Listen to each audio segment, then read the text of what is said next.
Thank you very much indeed, George, who trekked around the States to bring us the commentaries, and we thank him very much for that.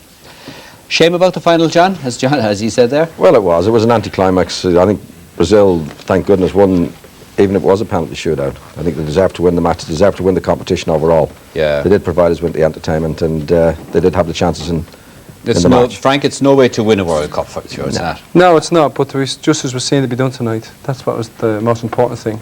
You know, everybody here on this panel was wanting Brazil to win for the right reasons, and it's come through in the end, and I'm glad. Except for Niall Quinn, of course. Is Niall with this? Niall, you just scrubbed the name of Italy off the trophy, haven't you? Well, I mean, to be quite honest, to see it go to penalties, I think it was probably a bad night for soccer, even though it's the night of the World Cup final. And it's disappointing, but I think the best team in the World Cup have won, which is a good thing, and we must remember that. But where does that leave us now, lads? Do teams still go out and copy Italy, or do they go out and copy Brazil now? Brazil. Yeah. But you mean, Bill, you must realise that the rewards are so great now that teams will survive rather than go out and win. And the longer you survive, I mean, the better your profile is, and the bigger team you are. And unfortunately, the wrong people have done that tonight. Italy have shown the world what it's like, and the success you can get. All right, they didn't win tonight, but they reached the World Cup final doing it. But are you saying, Niall, that the professional view has got to be that the means justify the end?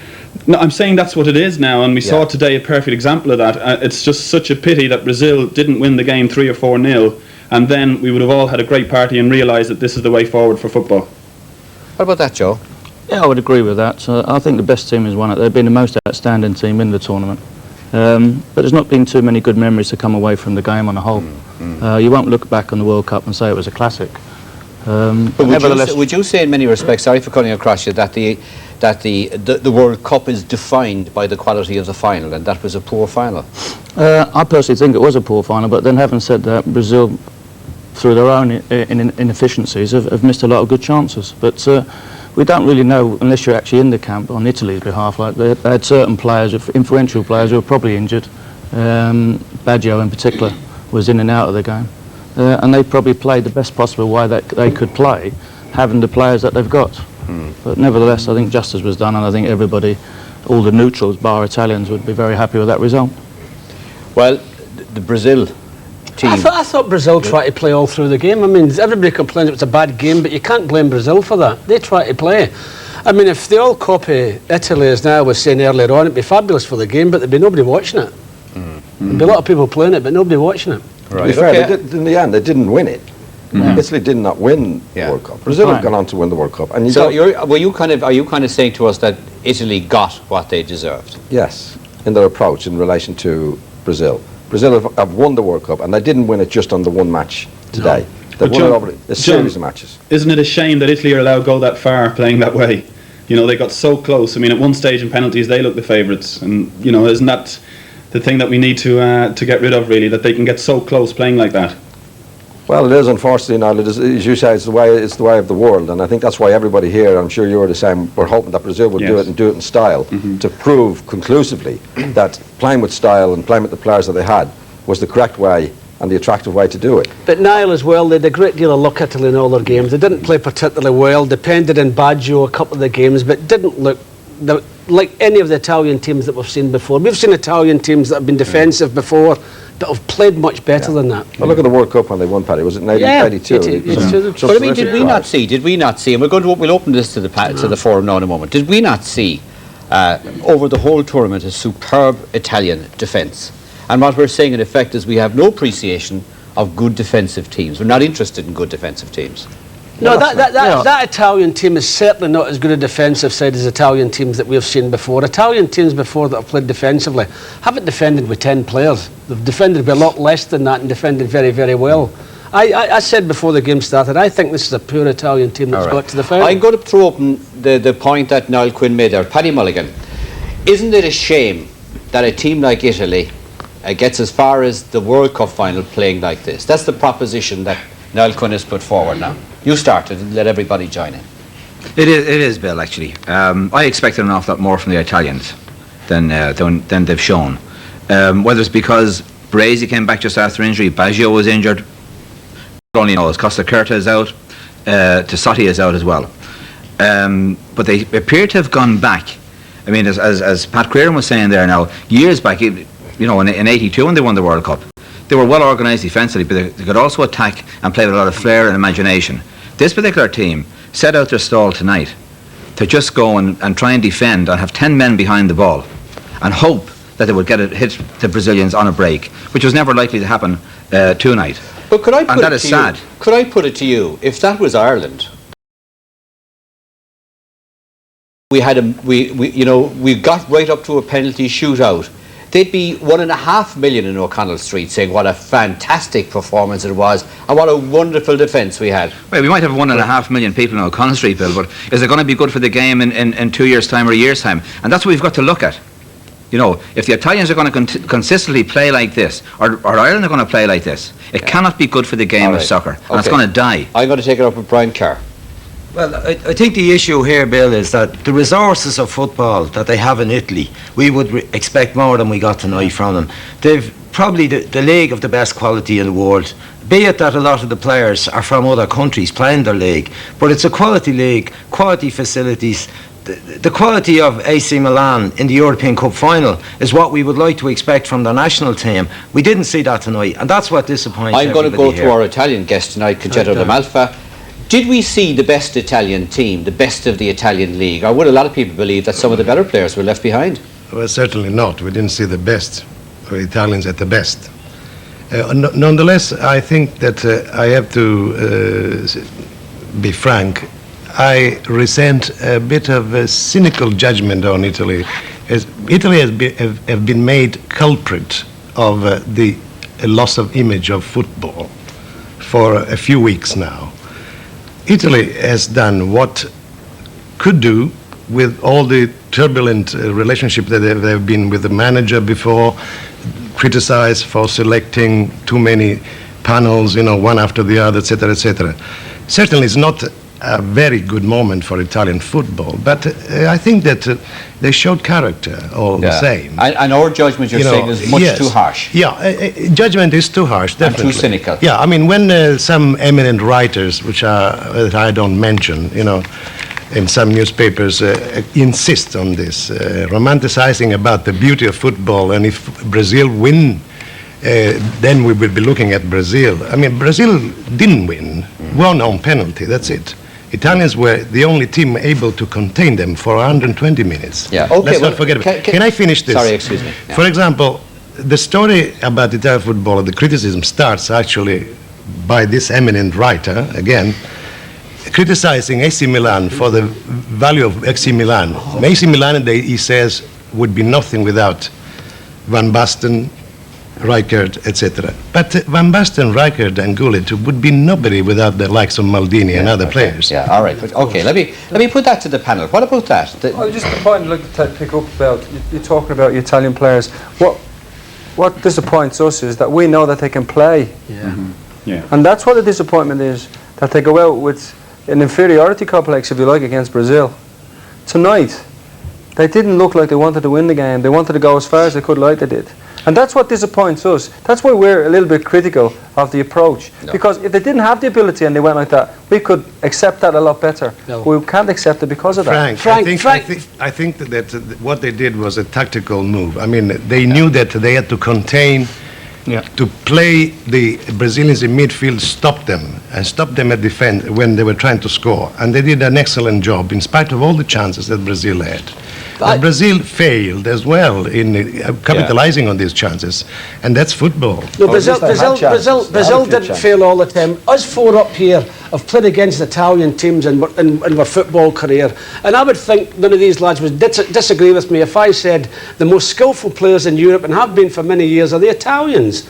But they don't play. But there is an argument that the AC Milan but they don't play the full potential, do they? All right, I want to broaden this further, not just to stay on Italian football generally speaking, but talk about the game generally speaking. And who would believe, Noel King, would you believe, for instance, that the new rules have reshaped the game of soccer? Well, I think whatever rules are in play, and just to go back, it's interesting, the manager will decide what way his team will play and the system they will play. And all four panellists before the game reckoned Brazil were to be the winners. So if they're in the Italian camp, it would be very interesting to know what their tactics would be. And I think in relation to that game, Italy weren't wanting to give anything away. And I think Brazil, although they did have more chances, Brazil at an awful lot of times had 6 men in their own half. They weren't prepared to get cock going forward, which is what Italy wanted them to do, to bring them onto them, leaving space behind. Brazil contributed to the game being a bore tonight.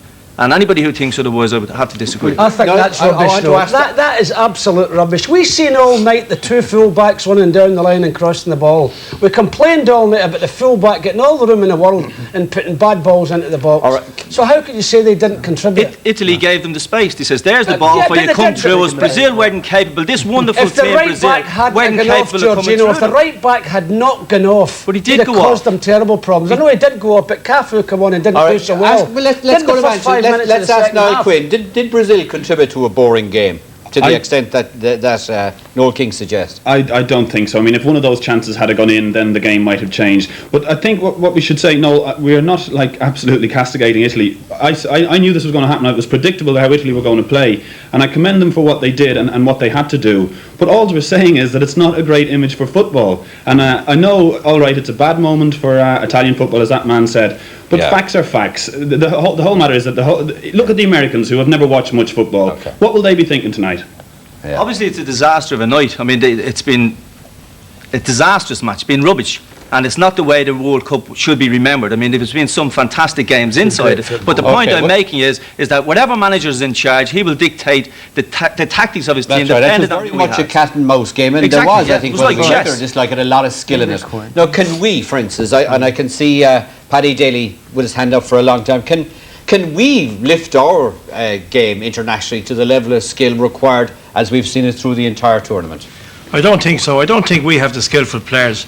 No matter what you say about the game, being a bad game tonight, we haven't got the skillful players that we saw out there tonight. But in saying that, the game was that bad, and the standard of refereeing has come in for a lot of criticism in this tournament. And I think the best player on the pitch tonight had to be Sandro Poole, the referee. He went out of his way, if you play back, to allow the game to flow and all, to help the game. And did he allow too much latitude? I don't think so. He tried to make a good game of it. And if the referee, he's the deciding man, he dictates how they play. And they still didn't want to play. And I'd agree with Noel King, and that with Paddy Queren, that they didn't want to play out there tonight. Tony O'Neill, where do we go from here ourselves in terms of skill? I think we're being over-analytical, to be honest with you. We had a bad game tonight. The two teams more or less cancelled each other out. I don't think the game of soccer as such is going to change that much as a result of tonight's game. And I think we've got to be careful about making too many comments about just one bad game. Siobhan? Yeah, I think that fear of failure actually prevents us from using the skill we have. I know certainly in the training field that the skill is there. There's definitely skill there. But the fear of failure, and you have your manager at you, if you try something, if you try some kind of flick or something, your manager is at you. If it doesn't work, right, you've also got your own players, you have the media. In this country, I'm certain that the fear of failure is the result of that. All right, Alan O'Neill. I would agree with Tony O'Neill. I think we are being a little over-analytical on tonight's match. I think it was very disappointing. We'd all built ourselves up for this being a classic with the Brazilians and the Italians. I think we can be overcritical on the Italians in the sense that they went into the final. They had Baggio, who was very doubtful. They had Baresi, who was also suffering injury-wise. And they cut their cloth to suit. They weren't sure how both players were going to shape up. I think, to be fair to the Italians, in the semi-final against Sweden, the first half, I think they showed what the Italians are capable of. And I think that's what we were expecting Now, tonight. can I change everything? We have only about 2 minutes left on the last forum of the World Cup. I want to ask you a question. Of all the players you've seen in the World Cup, if we had a choice of 3 players who had an Irish granny and who qualified for Ireland, who would you pick? Paddy? Maldini, Romario, and Bebeto. Not bad. Tony? Just to get away from that, just is a point that's been overlooked. No, there's a point we're overlooking. There's a point we're overlooking here, and it's where we are, and that hasn't been answered. Ireland played well. They played against Germany, they played against Holland, they played against Italy, they played against Norway, and they played superbly well. When Jack Charlton said go out and play, and when he trusted people to play, and I think in relation to Italy, give me my 3 players. Come on. The 3 you'd pick now. If you I'd go with Paddy. I'd like to say, I think we should have Seamus, Bergkamp, Paddy Romario and Theo Maldini. I think we should sort out their passports quickly. Dermot Early. I'd pick any three front players, three strikers who would put the ball in the net. Romario would be the first one, and any two others who would be good at putting the ball in the back of the net, because I think that's what we need. All right, okay, Sue. I'd like to see Torshville, Maldini, I think he's a great defender, and Romario, great striker. All right, I should ask Niall Quinn. There's a danger Niall will be isolated there in Manchester. Who would the three people that you'd like to see available now with an Irish granny for Ireland? Oh, well, I mean, I think if you look at positioning, really, in defence, I don't think we need a lot. All right, age is against Paul McGrath, but Maldini certainly was a defender of the tournament. If we were to look for a midfielder, I think any one of the Brazilians tonight. I tell you who I thought was brilliant when he came on, Viola. I thought he really opened them up, and I wouldn't mind him. And as for up front, I thought Stoichkov was, when he wanted to, was the best centre forward in the World Cup, but he didn't always want to. So I don't know what I fancy playing. Very quickly, Pat Duffy. I think on the three players, Bill, I'd go more for players who would give us that bit of extra skill and finish, and I think that says something about the way forward for Irish soccer as well. Carl McCullough. Obviously anybody who could shoot. Romario, Bergkamp, Stoichkov, I think would be the ones that I would choose. Noel? I can't see Romario obeying Jack Charlton's orders to rule from corner. If you're picking for this is a waste of time. The problem, Bill, is would Jack pick all those fellas if he had them? He might still only play one up. All right, we're going to have to leave it there. Thank you very much indeed. And we've come to the end of World Cup USA, the tournament which gave us so much enjoyment, excitement, good football, and more goals than any final for many years. We've had a wonderful time bringing you our coverage over the past 4 to 5 weeks. And unlike other channels, we made a decision to cover all the games, and I would like to thank you for staying with us. We had the biggest audiences in television history here when Ireland played, and terrific audiences all through.